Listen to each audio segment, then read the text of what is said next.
everybody. I'm Dania Romero. I'm Emily Feng. And we are the Media History Podcast. So the first episode we did earlier was about general history of the media. But today, for our second episode, we will be talking about the invention of the internet. Yeah, and the internet is one of the main reasons technology and its reach has advanced so much. So we're also going to touch on how media has been influenced by the rise of the internet. So let's talk about the invention of the internet. So surprisingly, the main function of the internet was for military purposes in the late 60s. Then from there, it expanded as a way for scientists to communicate. So the main use for the internet for the military was to solve some crazy long math problems for bombs, which is like ridiculous. Like, that's crazy. This was over 60 years ago. The U.S. Department of Defense created Advanced Research Projects Agency, also known as ARPA, to keep its technology ahead of the Soviets. Later then, Joseph Licklider, a computer enthusiast, convinced ARPA to fund research into a computer network that connected scientists and engineers throughout the country. It started small, like only major schools like UCLA, UC Santa Barbara, and Stanford are just some that used the internet before it was released to the public. And then from there, engineers at that school invented other features. So long story short, the internet has been around for over 60 years. Yeah, it's kind of crazy how it was only used for like scientific purposes, and then it kind of became way more mainstream. And the technology itself is actually, it's kind of complicated, but I'm going to tell you all how it kind of works in these, I'm going to make them in more succinct steps. So first, the internet could be represented as this really big network that collects clusters of data. So the clusters of data are these different devices that use the internet. For example, like your phone is a cluster of data. It has all your websites, all your photos. Those could be represented as data. And every device that connects to the internet has an IP address, which is a string of numbers that identifies your device.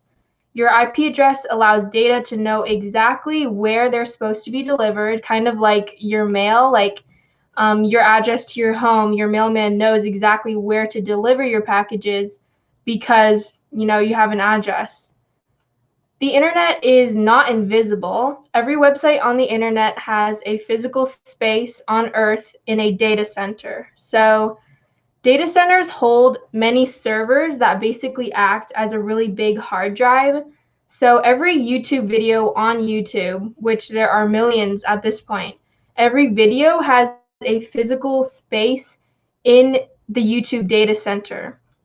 Side note, since YouTube has to store so much data on its website because they have like millions of YouTube videos, they have their own data center because they have so much data to store. So let's say that you're trying to watch a YouTube video on your phone. You type in youtube.com as the URL on your website, and that URL gets translated into the IP address of the website server in the YouTube data center. So once the physical server receives that request, the data from the data center is transferred to your phone through physical cables.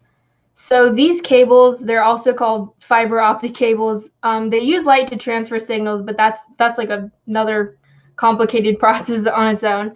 But they are thousands of miles long. They run through the Pacific Ocean, across mountains. They're underground, and they ultimately connect to your internet router in your home. So the internet then sends it to your phone wirelessly or with an Ethernet cable. And that's the super complicated process that happens when you watch a YouTube video or if you basically access any website on the entire internet. Wow, that sounds complicated. Shout out to the engineers that figured all of that out. It's actually way more complicated than that. Sorry. No, I know you tried it to dumb it down a little, but I was still, oh my gosh, that is just so much, I can't even pass my math class. Okay, so the first forms of media on the internet. So, as mentioned, the first form of the internet was for military to create bombs, and it has come a long way since. So, since the start of the 21st century, like 21 years ago, the internet has been in greater use. Just some examples: shopping, social media, schooling, communication, and we're just at the age of more information. And I just want to talk about Zoom real quick because I would have never guessed. I have heard of online class was of course invented before the pandemic, and I would hear stories about people doing online school, but I was just like, that is just crazy. It's not for me. So now the fact that we can actually go to school because of the internet, that from creating bombs to going to school, the internet just has come a long way since. Also, social media has been such a huge platform for a lot of people. People are basing their jobs solely on social media. Also, shopping. Before, I would never shop online because I would be like, how could I buy a piece of clothing? What if it doesn't fit right? I have to, go to the store and physically try it on. But ever since the pandemic, I've just been online shopping. I feel really guilty, but I've just been online shopping. And the way we just have transitioned from a society from doing more things in person to having the internet be such a I don't know how to explain it. It's just been a part of everyone has been affected by the internet in one way or another. No, yeah, it's kind of crazy how many jobs there are that you could do just on the internet now. I know like a lot of people are working from home. And it's kind of crazy how it just connected us and kind of changed like the way everything works. Like you used to go out, you used to commute to work every single day, and now you could just do it at home. Yeah, exactly. And like, yeah.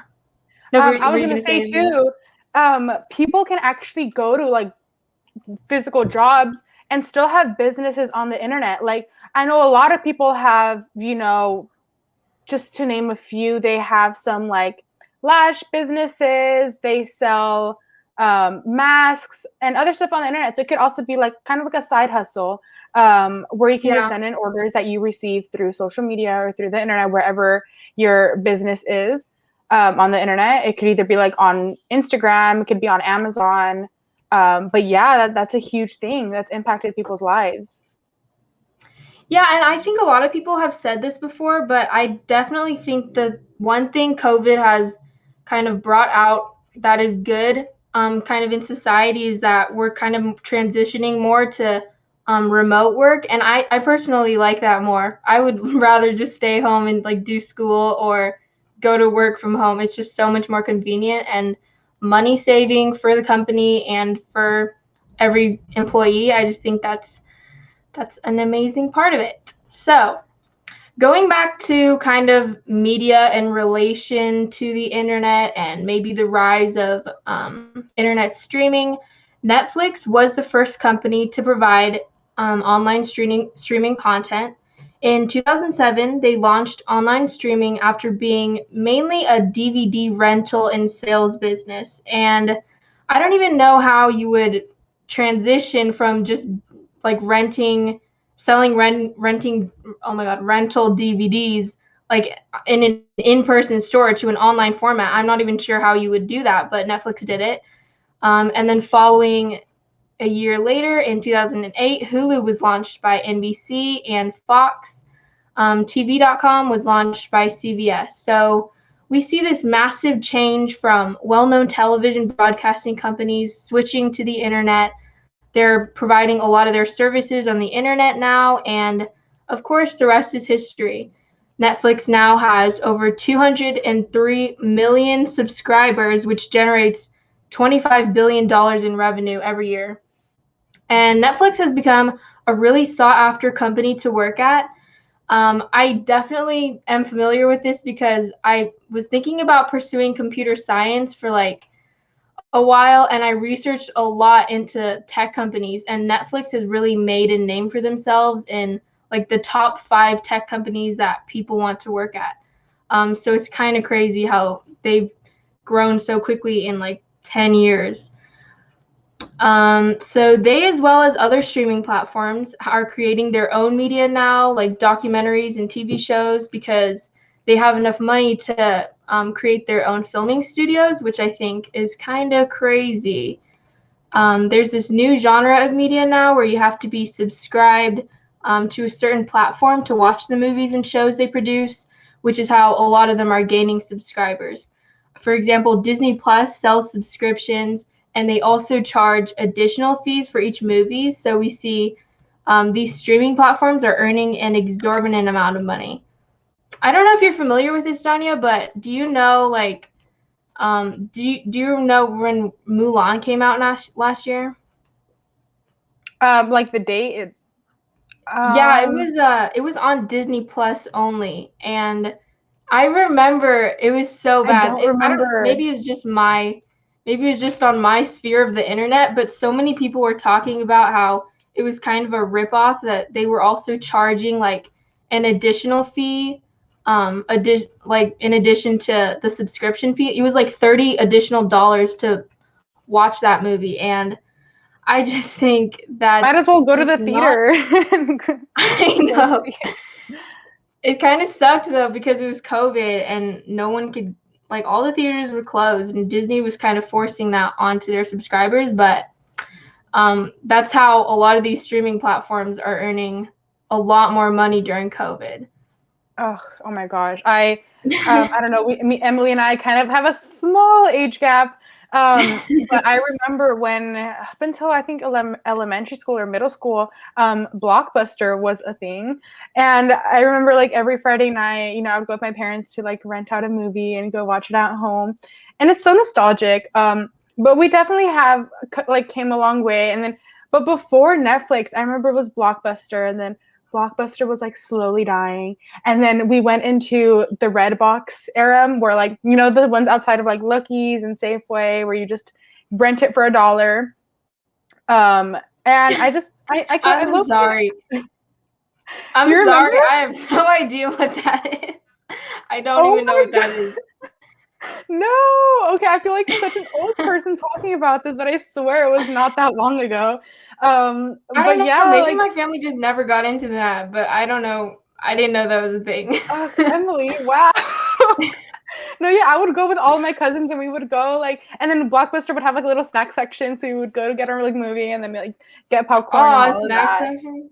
Yeah, That's it's so so cute. nostalgic. But yeah, Netflix took over. And did you know? I found this out recently, but Blockbuster actually had a chance to purchase Netflix for cheap. I remember it was just cheap back in like 2000 and I want to say 8. I don't know when it was, but it was like a long time ago when Netflix was barely starting out. Blockbuster had the opportunity to buy Netflix, but they declined, and now Netflix took over. Completely, tables have Isn't turned. Blockbuster like out of business or something now? I heard there's one left. I Oh forgot man. where in the US, but there's one left. I guess the owner just doesn't want to let go, and I don't blame him. I do miss those. Yeah. But yeah, now for the future of the media and what I think. This is all personal. My opinion. I am horrible with technology. I'm such an old head. So I don't know what the future holds, but I mean the possibilities are endless. Like, to be honest, I understand why the older generations, like my parents, have such a hard time navigating the internet, because if I were them, I wouldn't have imagined, the internet have gone this far. Like, if you think about it, like our parents they didn't even grow up with cell phones.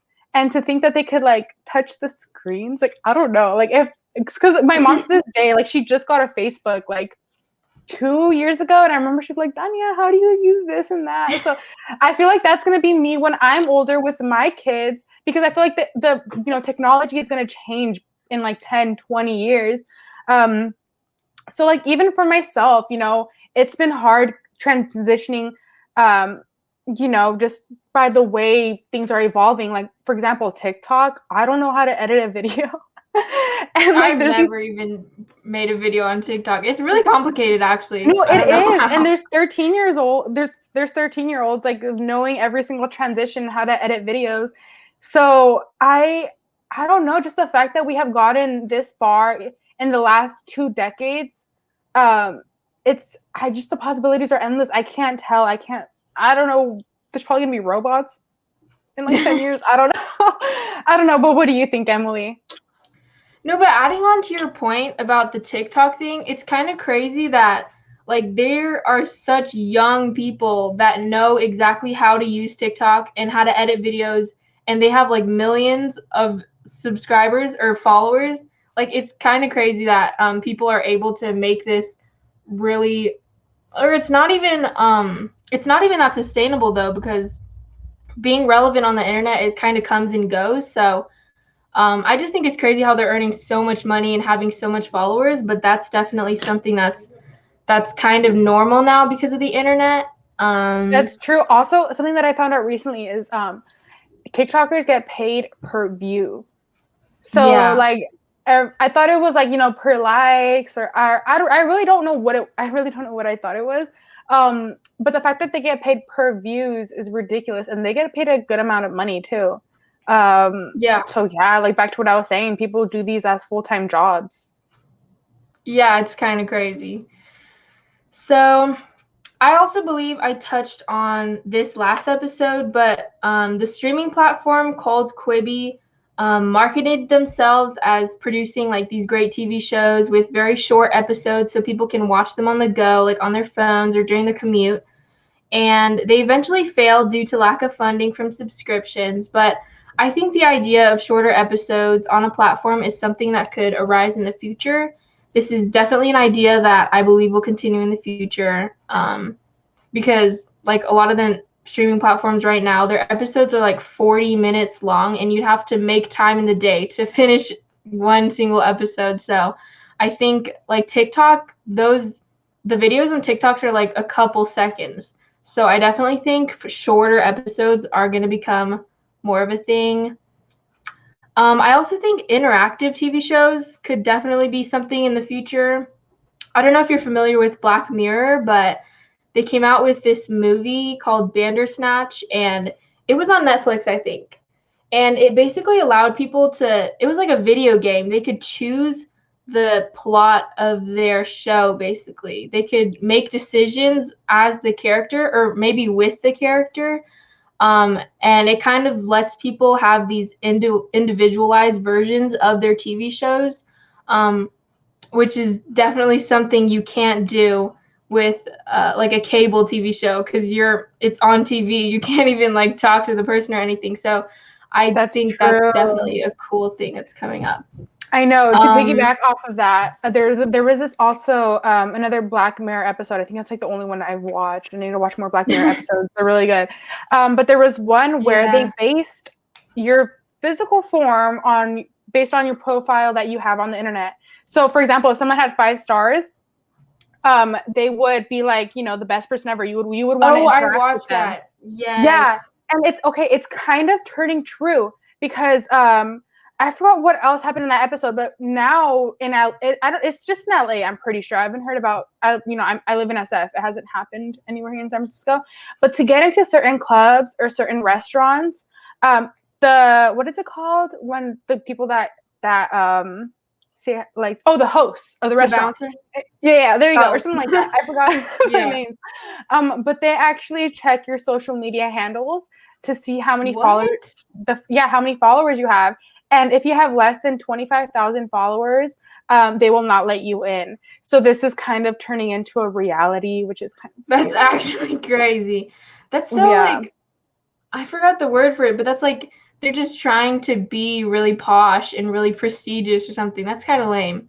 Yeah, but, exactly. Yeah. Like, people think they hold status just because of their followers, which is kind of scary, but that's going to be the reality. I don't know. Yeah, that's kind of crazy. If it's already starting right now in a few places in LA, I don't know. My God. I only have like 100 followers on Instagram. I don't even care. It's like, it doesn't even matter. Okay, but also, in addition to like interactive TV shows, I was going to say that maybe virtual reality technology would become popular. Do you know virtual reality? It's like, it's become mainstream with these like goggles where when you put them on, you're like part of the game. Do they have those for like roller coasters too, right? Like you put them on and it makes you feel like you're in a roller coaster. Yeah, I definitely have heard of them. Yeah, I think that maybe in the future, as virtual reality becomes like more popular, TV shows would maybe have a VR format where a person could literally be part of their show. I definitely think that the internet's opened like a lot more doors for people to be more interactive with their TV shows. Because I feel like just watching it is getting boring because people have had TV shows like their whole life and they're just watching it happen. But virtual technology is just a rising thing as well. So I think that would be really cool. Yeah, for sure. I don't know why when you were saying how people can interact, I just thought of the Wii for some reason because it's true. People sit Yeah. down. If you watch, let's say you watch if you binge watch 3-4 episodes, that is literally like you sitting on the couch for like 2 hours. And Yeah. with the Wii, it's fun, interactive. You get a little exercise with the Wii Sports, the Wii Dance. I don't know. Maybe That's we a good could. point. Yeah, I don't know. Just the future. I don't know. That could be something. For Yeah. sure. But when you were talking about like interactive TV shows, so would that just mean that you get to pick the plot and pick the ending and all of that? Like it's already pre-recorded? Yeah, I think for Bandersnatch, they pre-recorded every single choice that you could possibly make. And it's actually a pretty complicated process. Like they had to map out every single choice that the user could make and then like the additional choices off of that. So there'd be like so many scenes that the actor would have to like reshoot and then shoot Yeah. again. And I think that's pretty crazy actually. It would be a lot more work and you'd have to spend a lot more time filming that. So maybe it actually isn't a sustainable option, but I think it would be like actually that's more like a video game instead of a TV That show. is. But it Yeah. would be interesting though. I would be down to do that because well, I would feel bad for the actor, obviously, with legal Yeah. rules. But just imagine, like, I know for me, when I watch a show, I try to tell my friend, like, hey, watch this show with me. We could discuss it after. Kind of like a book club, but like a TV show club. Yeah. But the way that you can pick your plots, you like, I don't know, maybe you could just recommend, you should say, like, oh, like, we should watch it with this plot, with this ending instead. And it would definitely be cool. I would be down for that. For sure. I don't know. I never even thought of that. Like the fact that TV shows could possibly go that route instead of like the traditional route. Exactly. So another point that I noted for like maybe one of my predictions for the future of the internet, I think that advertising, I don't know if we would count that as part of media, but it's Oh, for definitely a sure. part of like everyday life and a really big part of media because it's like in the middle of every single TV show. But I think that advertising would become more effective. Like there are no more paper advertisements or billboards that may not reach their target audience. Like with these algorithms that these streaming platforms have, they know who you are. They know if you're a female. They know what you like, and it's just like the advertising is getting a little more intrusive, but like they're able to reach their target audience. Like, have you ever gotten like a really really specific advertisement, or, like something you were just Can I talk talking about an about? experience real quick? Yeah. So this is super random, but I was with my cousin and she was eating these granola bars that I don't like. They were like the Belvita ones. I see them all the time and I just got sick of them. And I was like, oh my God, I can't even see those anymore. Like I'm so sick of them. And I was Yeah. scrolling on Instagram as I was talking to her. And no joke, as I finished that sentence, a Belvita ad came up on my phone. Oh Like no. it could have been a random granola bar. It could have just been like a random Nutri bar or whatever, but it was that specific Yeah. kind. I think they So listen that to was you. They crazy. definitely listen to you through your microphone. That's creepy. That is. But yeah, speaking of advertisements, I know that a lot of, people with platforms on the internet do get a lot of money off advertisements because if you think about it, these influencers, their audience is super large. It's to this day, I feel like people watch more influencers than they do TV shows on TV, obviously. But I feel like the advertisers are paying more to the influencers than they were on TV, just because, the bigger audience you have, the more it's going to reach. So advertisements are definitely going to, I think they're now starting to transition more. Yeah, that's pretty crazy. It's like they're earning money from so many different routes, like advertising, views. and views. I don't know. It's kind of crazy. That job's kind of crazy. Mm-hmm. And, like, I don't know if you follow Kylie Jenner. I probably shouldn't follow her, but she posts these BoxyCharm ads that, it's just a bunch of like sampled makeup, and they must pay her just to post. First of all, they send her free makeup, and then to post, she has over 200 million followers. So they must pay her big bucks for that. So imagine getting free stuff and just posting it. Stories don't even last the whole day. They just last 24 hours and it's gone. And, in less than a day, you make thousands of dollars. Marketing is also a huge thing now with advertisers, with these influencers. That makes social media really like fake though. It's like you're only posting for a sponsorship or just to get money. Mm-hmm. But I mean, it is what it is. I know. Okay. But I think that's all we have for this episode. Thank you for tuning in to the second episode of Media History Podcast. This episode, we went over the invention of the internet. I'm not really sure what we're going to go over next episode. You guys tell us. Yeah, just comment what we should do, because I'm not really... We just come up with it right before we do it, but... Whatever is popping right now. I am always open to talk about any discussions. I always learn something new with these. And I love doing them. I love talking about it. Yeah. It's really fun doing the research too. No, it is, because I actually learned a lot about the internet. I didn't even know how it worked. And then I had to explain it for like a segment today. I learned so much about it. I didn't even know why it was invented. And when I found out it was for the military, I was like, of course they use this for the military. I feel like the military is always like 10 years more advanced than us. Like they always come out with new things just because of the military. What are they hiding right now? They probably have some like hologram or something. I know, like there's this quote that was like, this country is like founded in violence, and I'm like, that's so true. They invented the internet to create bombs, which I don't know. I don't even want to get into it, but like that is so. The fact that they used internet to create bombs, and now they're using the internet to like, sponsor influencers. I don't know. It's just has come a long way. That's what I'm saying. I don't know what the future holds. I really don't. We have come such a long way. But yeah, just to wrap this up, thank you guys so much for watching. I enjoyed my time here.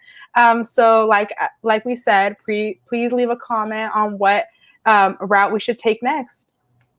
Yeah, exactly. My name is Emily. And I'm Dania, and we are the Media History Podcast. Catch you guys later. Thank you for watching.